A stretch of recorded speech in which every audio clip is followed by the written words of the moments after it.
بسم الله الرحمن الرحيم السلام عليكم ورحمة الله وبركاته صاحب الكسود هذا يوتيوب channel كينا Hope and Dream Institute صاحب حداد كعصبتها يوتيوب channel كينا سبسكرايب صار علامة جنبله كنا تابو لايك جراي شير جراي كومنت جنوحي تليت وصالة نقوله ذاك صاحب يال اسكو صلاة بشو عن معلن كلا عشر كينا وحوكو سابسين هاي الدجال كيوكرين anigoo ah lawyer Kito ayaan idin la socodsiin doona insha Allah haddii la yiraahdo haatan aan daawano muuqaalka waxa dul istaagi doonaa insha Allah haddii la yiraahdo muuqaalka markuu dhamaado casharka daawasho wacan. There was always the suggestion that he could go to Kyiv. Certainly the White House was not confirming anything at the end of last week. What we do know is that at 4:15 on Sunday morning, he boarded a flight coming in this direction. Everything was kind of kept very quiet. He got a train into Kyiv. Now, if he followed the exam, they travelled to Kyiv last year. They went by train. The carriage was taken over by them and the windows were blanked out. Joe Biden has been keen to go to Kyiv. When he was here in Poland exactly a year ago, he wanted to make the journey, but at the last minute, the Secret Service advised that it wasn't safe. They couldn't make sure that he would be protected fully, and so it was cancelled. And then his wife went to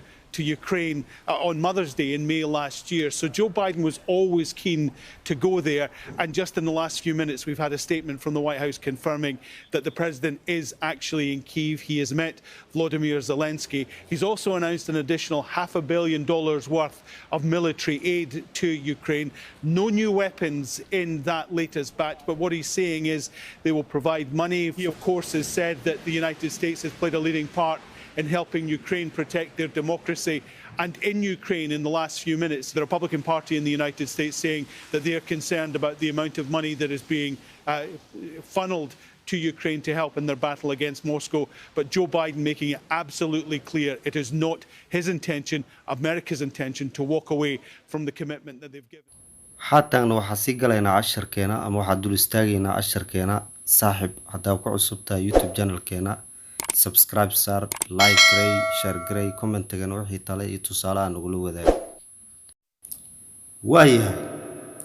USA president in Ukraine madaxweynaha dalka Mareykanka oo joogo Ukraine waxay ahayd safar oo surprise ama la yaab leh ayuu noqday safarkan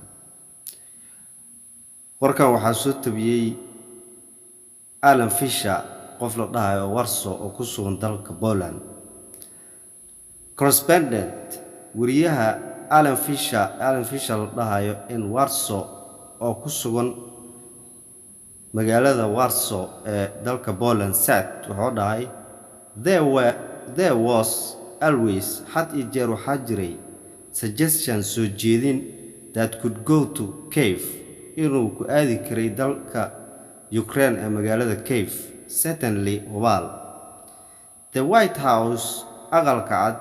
was not confirming ma xaqiijin anything waxba at the end of the last week isbuucii dhamaaday oo la soo dhaafay what we do now waxaad sameeyno is that for 15 afartii rubac on Saturday morning subaxdii sabtida and Sunday morning iyo axadii subaxnimo he boarded wuxuu u baxay flight isagoo duulay coming asoo imaanayo to this direction dhinacan asoo imaanayo ee Warsaw u jeeda Poland everything wax kasta was a kind waxay ahaayeen nooc ka mid ah of kept very quiet kuwa oo la joojiyay oo meelaha dhaqaaq magaalada waa la joojiyay he got a train wuxuu raacay train into Kyiv ee magaalada Kyiv ee dalka Ukraine ayuu train u raacay now hadda if he followed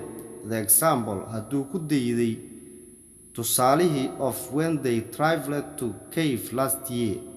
ee markii ayaga aadayeen sanadkii la soo dhaafay hadduu daysho u tahay safarka waa safar la yaab leh oo leeyahay wariyaan waayahay page labaad casharka they went waxay by train waxay ku aadeen train the carriage was taken very ever by them gaadiidkii ayaga markas raaci jireen the windows were blanked out daaqada ayaa laga saaray tareen la raacay Joe Biden Joe Biden has been keen wuxuu jeclaa to go inuu aado to Kyiv ee magaalada Kyiv ee dalka Ukraine when he was here markuu halkan joogay Poland ee dalka Poland exactly dhab ahaantii a year ago sanad ka hor he wanted to make the journey inuu safar aado ayuu rabay laakiin the last minute daqiiqadii ugu dambeysay ee Secret Service sirdoonka ayaa advised kula taliyay that safe in badbaadada they couldn't make sure ay hubin karin ayaga that he would be protected fully badbaadada soo ilaalinteeda asiga ku bixi doono oo wadanka Ukraine ku aadi kara sanadka hadda la soo dhaafay ma soo karnay dheen and so saas daradeed it wasn't safe ma ahayn mid si badbaado buuxda ah so saas daradeed it was cancelled waxaa la joojiyay safarkii and then kadib safarkii la joojiyay okay page saddexaad 10 his wife sanadka hadda la soo dhaafay naagtiis went waxa aaday to Ukraine dalka Ukraine ayay aaday on Mother's Day maalinta maamooyinka in May bishii May last year ee sanadkii la soo dhaafay 2022 ee 2022 so saas daradeed Joe Biden wuxuu ahaa always mid had iyo jeer keen jecel to go inuu aado there inuu Ukraine aado mid jecel ayuu ahaa and just haddana in the last few minutes daqiiqadaha ugu dambeeyay we have had a statement waxaan helnay hadal from the White House hadalkaasoo ka imaaday ee aqalka cad confirming kaasoo cad xaqiijinayo that the president in madaxweynaha is actually he has met Volodymyr Zelensky inuu la kulmay dhab ahaantii madaxweynaha dalka Ukraine Volodymyr Zelensky he has also xitaa asiga announced wuxuu ku dhawaaqay that inuu siinayo additional and military aid dheeraad gargaar military inuu siinayo to Ukraine inuu siinayo not new weapons dheeraadka oo gargaarka military-gaana mid cusub ma ahan in that latest batch kuwaas oo la soo saaray dufcadii ugu dambeysay kuma jiro hubkaas but laakiin wuxuu dhahay what he saying wuxuu leeyahay is they will provide inay siin doonaan Ukraine hub okay page afraad 10 he of course طبعا has said asiga طبعا wuxuu dhahay that the USA in Mareykanka has played a role ka qaadan doona the leading party hormuudka ee ka qaybgalka in helping Ukraine ee lagu caawinayo dalka Ukraine protected laguna difaacayo the democracy ee dimuqraadiyadda and the Ukraine in the last few minutes waxay ku jirtaa xaaladii ugu dambeysay Republic Party ee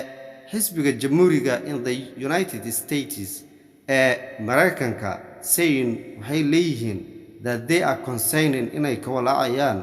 ama ay ka sheeganayaan about the amount ee lacagta spin funneled ee lagu shibayo to Ukraine ee dalka Ukraine to help si looga caawiyo in their battle ee dagaalkeeda against ay ugu soo horjeedo Moscow ee dalka Ruushka but Joe Biden madaxweynaha Joe Biden wuxuu dhahay making absolutely clearly wuxuu sheegay hadal cad ayuu sheegay it is not his intention ma ahan ujeedadeeda of America's intention ujeedada Mareykanka to walk away ay ka tagayaan from the commitment ballanqaadida ay ballanqaadeen that they have given inay siiyaan to Ukraine ay siiyaan and Ukraine people dadka Ukraine ay siiyaan ballanqaadadaas inaa ka tago ujeedadeeda ma ahan u dhahay casharkeena maanta intuu nooga eegyahay insha Allah hadduu la yaraado ilaa ay kalabka ka gaarayno saaxiib haddaa ku cusubtahay YouTube channelkeena subscribe saar calaamada gambalaalkana furo like gray share gray comment-gana wixii fikirkaaga nagula wadaag insha allah hadduu ilaahay yiraahdo halkan ayay nooga eg tahay wabilaahi towfiiq wasalaamu calaykum waraxmatullaahi wabarakaatu